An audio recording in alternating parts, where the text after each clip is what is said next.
अस्सलामु अलैकुम वरहमतुल्लाहि वबरकातुह। मोहतरम भाइयों, बुज़ुर्गों और दोस्तों, ये हमारा इस्लाह मुआशरा का 858वां सबक है। मोहतरम दोस्तों, दोबारा से सोशल मीडिया के ऊपर मुसलमान लड़कियों के नॉन मुस्लिम लड़कों के साथ में शादी, लव मैरिजेस के वाक़ियात की जो लिस्ट है वो वायरल की जा रही है। और ख़ास तौर पे बहुत सारे लोग जो इस्लाह मुआशरा फ़ाउंडेशन के साथ में जुड़े हुए हैं वो मुझे बार बार वही जो है मैसेज फॉरवर्ड करके ये एहसास दिला रहे हैं कि भाई मौलाना देखो आपके महाराष्ट्र में क्या हो रहा है, आपके इलाके में क्या हो रहा है। तो ऐसे सारे लोगों को मैं बता दूं, हमारे मोहतरम दोस्तों, हम लोग यहाँ पे एकदम बेहोशी की नींद सोए हुए नहीं हैं। अल्हम्दुलिल्लाह, अल्लाह का फ़ज़ल व करम एहसान है, हमारे शहर के अंदर हसास और गयूर मुस्लिम नौजवानों की कुछ टीमें वो मुस्तकिल तौर पर इसी काम के अंदर लगी हुई है। और सिर्फ़ पूना शहर की हद तक या महाराष्ट्र की हद तक नहीं है, बल्कि ओवरऑल इंडिया में कहीं का भी केसेस हो, कहीं का भी मसला हो, माशाल्लाह वो नौजवान पूरे फ़िक्र के साथ, हालांकि मैं आपको बता दूं उन नौजवानों की जो मसरूफ़ियत है वो बेचारे ऑलरेडी अपने कारोबार में, अपने बिज़नेस में, अपने जॉब्स के अंदर लगे हुए हैं। वो सब करते हुए वो एडिशनली ये काम कर रहे हैं। हालांकि उसके अलावा दीनी एतबार से भी दावत के उनके ज़िम्मे बहुत से तकाज़े हैं। महीने के 3 दिन पाबंदी से, साल का चिल्ला पाबंदी से, रोज़ाना के 5 काम जो है मस्जिद वार जमात के वो पाबंदी से, ये सब करते हुए वो एडिशनली ये भी काम कर रहे हैं। पूरे मुल्क की हद तक किस ज़िले का मसला है, किस शहर का मसला है, किस महल्ले का मसला है, तो देखो वो बार बार मुझे फॉरवर्ड करके ये एहसास दिलाना कि आपके महाराष्ट्र में ऐसा हो रहा है, तो मैं ऐसे तमाम लोगों तक ये बात पहुंचा दूं। मेरे मोहतरम दोस्तों, हम लोग ख्वाबे खरगोश में नहीं पड़े हुए हैं, बेहोश नहीं हैं। अल्हम्दुलिल्लाह, हमारे से जितना हो सकता है हम उतनी कोशिशें कर रहे हैं।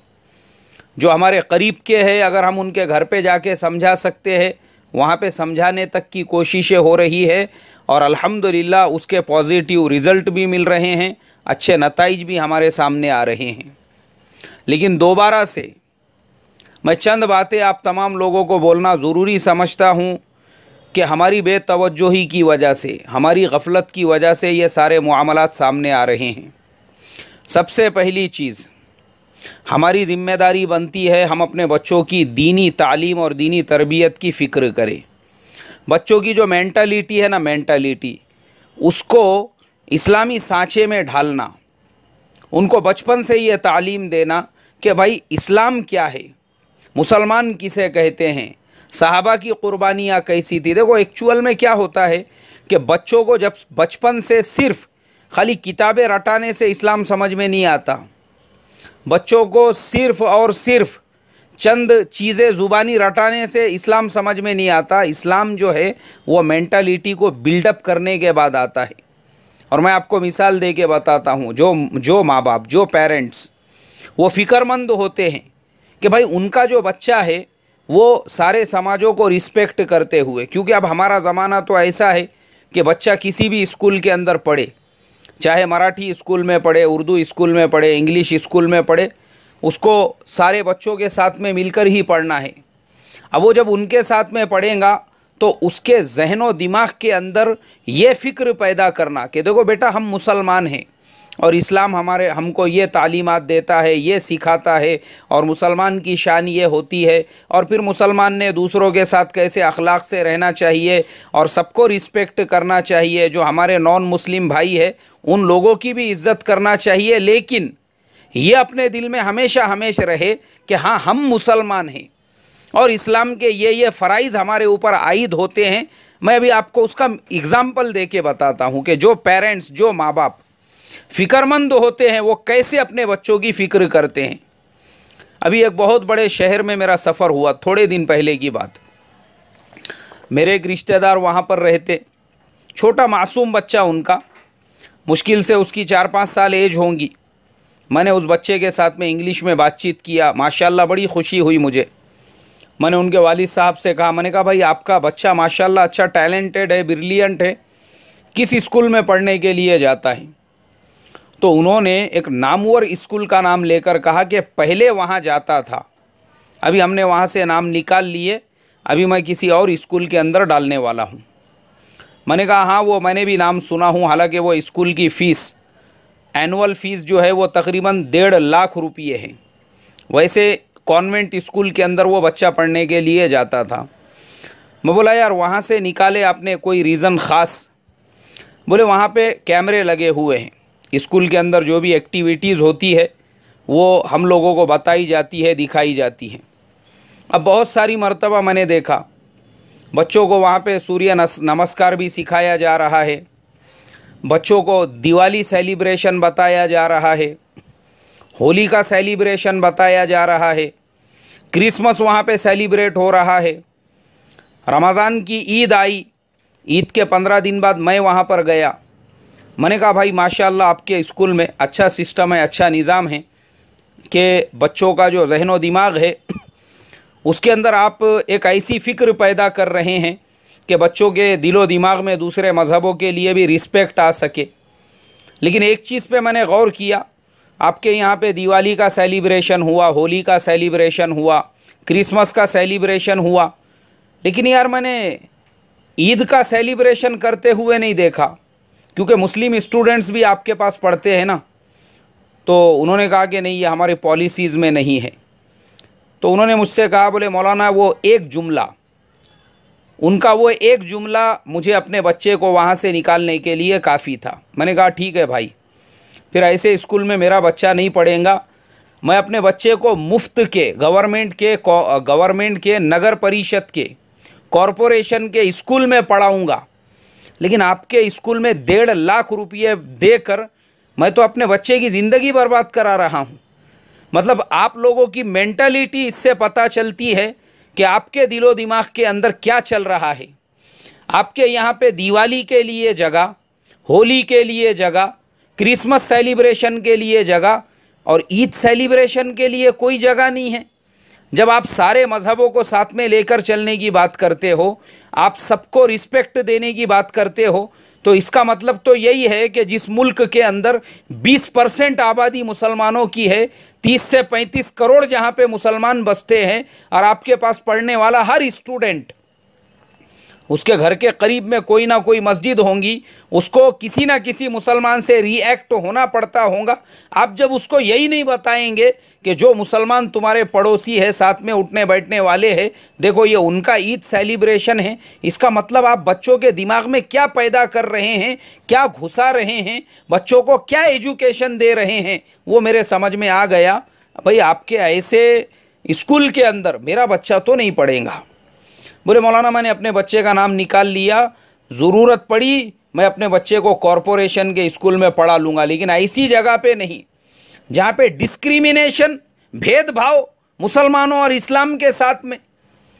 तो एक जो है ना मेरे मोहतरम दोस्तों, जो पेरेंट्स अपने बच्चों के बारे में फ़िक्रमंद होता है, वो अपने बच्चों की ऐसी फ़िक्र करता है कि छोटा सा बच्चा है, लेकिन बाप ने ऑब्ज़र्व किया स्कूल वहाँ पे उसको क्या मटेरियल प्रोवाइड कर रहा है, क्या सिखा रहा है, और जैसे ही उसने ऑब्ज़र्व किया कि वहाँ पर सारे मज़हबों की तालीमात है इस्लाम को छोड़कर, उसने अपने बेटे का नाम वहाँ से निकाल लिया।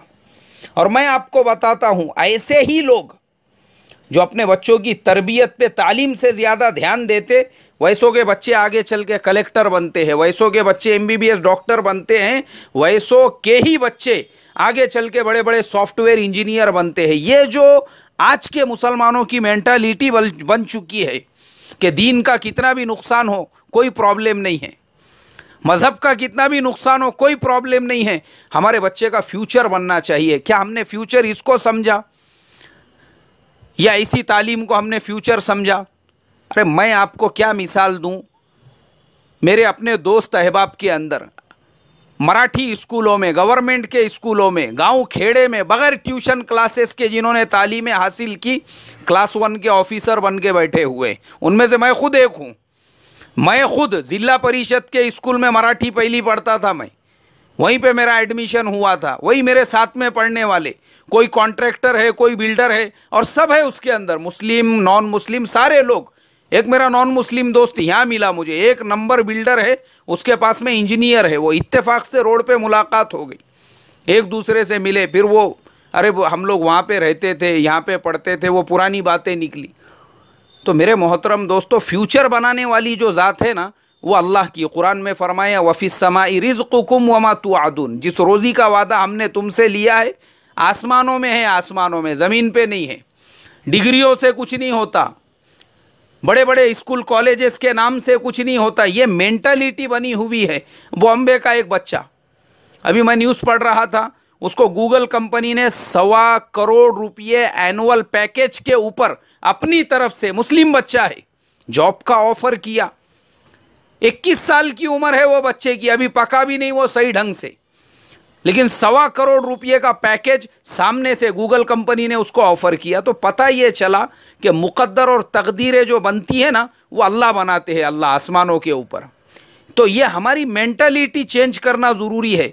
हो ये रहा है कि जिन कैंपस के अंदर, जिन तालीम के माहौल के अंदर हमारे बच्चे पढ़ते हैं, हमारा ध्यान ही नहीं है उसकी तरफ, वो वहाँ क्या पढ़ रहे क्या नहीं पढ़ रहे। इसके लिए मेरे मोहतरम बुजुर्गों, दोस्तों, जो लोग भी ये दुनियादारी निकालो अपने दिमाग से, ये दुनियादारी जब तक अपने दिलो दिमाग से नहीं निकलेंगी ना, उस वक्त तक बच्चे हमारे कंट्रोल में नहीं रहेंगे। अपने दिलो दिमाग के अंदर इस्लाम की अज़मत बहुत ज़रूरी है, और वो अज़मत को लेकर पढ़ाओ आप। कौन कहता है कि वो अज़मत के साथ में आपका बच्चा तरक्की नहीं कर सकता, वो बच्चा उसके साथ में कामयाब नहीं हो सकता? 1001 मिसाल है मेरे पास, लेकिन अभी मुझे और ज़्यादा डिटेल में नहीं बताना है। बस इतना आपको बताना है, अपने बच्चों की तालीम, तरबियत और उनकी इस्लामी मेंटालिटी और उनको इस्लाम की अहमियत समझाना, ये वक्त की सबसे बड़ी ज़रूरत।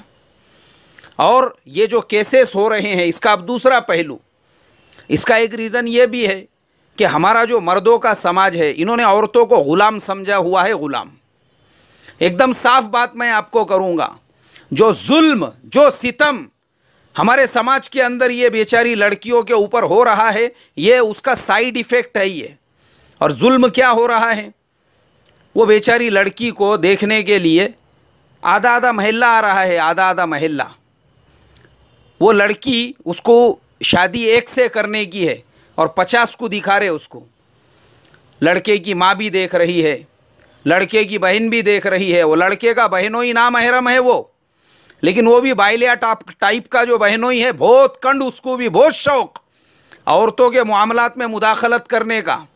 और अगर नहीं बताए तो मुंह फुला के बैठ रहा वो उधर। क्यों नहीं, मेरे कुछ नहीं बताए। बोले यार हमारे साले को लड़की देखने गए, हमारे ससुराल वाले ऐसे ही है। ये बाइलिया टाइप का जो है ना, ये इसको भी बहुत शौक है इसको देखने का। तो ये बिगाड़ हमारे अंदर, ये जो हमने पैदा किए ना, ये बिगाड़ का नतीजा है ये। अब वो लड़का जिसको निकाह करने का है, माशाल्लाह उसको लड़की पसंद आ गई। अब वो डंगरी बुड्ढी, उसकी माँ पूरी कब्र के अंदर लटक गई भी है, इतनी उम्र में भी वो बोलती नहीं। बोले वो मेरे को लड़की पसंद नहीं आ रही, उसकी नाक बराबर नहीं है, उसका नाक नक्शा सही नहीं है। ये किंग कॉन्ग की नानी, ये किंग कॉन्ग की जो नानी है, इसको उसका नाक नक्शा बराबर नहीं दिख रहा इसको। अल्लाह हिफाजत फरमाए। चलो ठीक है, बुड्ढी को पसंद आ गई। उसके बाद उसके बहन के नखरे, भैया बोले मेरे को हाइट में बराबर तेरे बराबर की दिख रही नहीं रहे, तेरे को जोड़ी जम रही नहीं बोले बराबर उसकी। अरे तू तेरे मर्द को संभाल रे, संभालना अपने धगड़े को, अपने मर्द को संभाल अपने। बहुत तेरे को भाई के जोरू की फिक्र हो रही। ये हमारे मुसलमान समाज में मेरे मोहतरम दोस्तों, ये मसले जो है ना, ये मसले ये इस वजह से है। ये वो जिसको निकाह करने का उसको पसंद आ गई, उसके डंगरी माँ को पसंद नहीं आ रही, उसके बहन को पसंद नहीं आ रही, उसके बहनों को, वो उधर मुंह लटका के बैठ गया। नहीं यार बोले वो लड़की वालों ने जो है ना बराबर से मेरी इज्जत ही नहीं करे, फिर नहीं अपने को पसंद नहीं आ रहे बोले वो लोग। और देखो अगर तुम वहाँ पे करेंगे ना, फिर अपना तुम्हारा जमने वाला नहीं है। वो उधर मुंह फुला के बैठ गया। अब इसका क्या है इसमें? मेरे मोहतरम दोस्तों, ये बिगाड़ हम जिम्मेदार है। हम समझाने गए जिन लड़कियों को, उनमें से एक बहन ऐसी मिली, पता चला उसके घर पे 35 लोग देखने के लिए आए और वो 35 लोगों ने उसको रिजेक्ट किए। उसके बाद जाकर वो किसी दूसरे का हाथ थामने के ऊपर मजबूर हुई। और मान लो पसंद भी आ जाती है, ये रस्म कहाँ है इस्लाम के अंदर रस्म? और यहाँ दीन की बड़ी बड़ी बातें हो रही है मस्जिदों के अंदर, डिग्रियां लेके बैठे, यहाँ बुखारी के अलावा दूसरी हदीस चलती नहीं, अब बहुत शौक बहुत खुजली इसको भी रस्म करने का है। अल्लाह हिफाजत फरमाए, उस पर लाखों रुपये खर्च, शादी की सारी रसूमात, रज्जगा हॉल ऐसा चाहिए, ये भिखारी साले जिंदगी में इनको मिला नहीं था, इनको छोटे का गोश्त चाहिए, कुत्ते और सुअरों का गोश्त खिलाओ इनको। अल्लाह हिफाजत फरमाए, अल्लाह हिफाजत फरमाए। हम जिम्मेदार है, हम, ये हमारे करतूत का नतीजा है, ये हमारे भीख मंगेपन, हमारे ये हुंडा मांगने का और ये जोड़े मांगने का और जहेज मांगने का ये नतीजा है जो समाज पे आफत आई हुई है। अल्लाह मेरी तुम्हारी हिफाजत फरमाए। नहीं सुधरेंगे ना मेरे मोहतरम दोस्तों, आगे के हालात इससे भी ख़तरनाक रहेंगे। अल्लाह मुझे आपको समझ अता फरमाए और अमल की तौफीक अता फरमाए।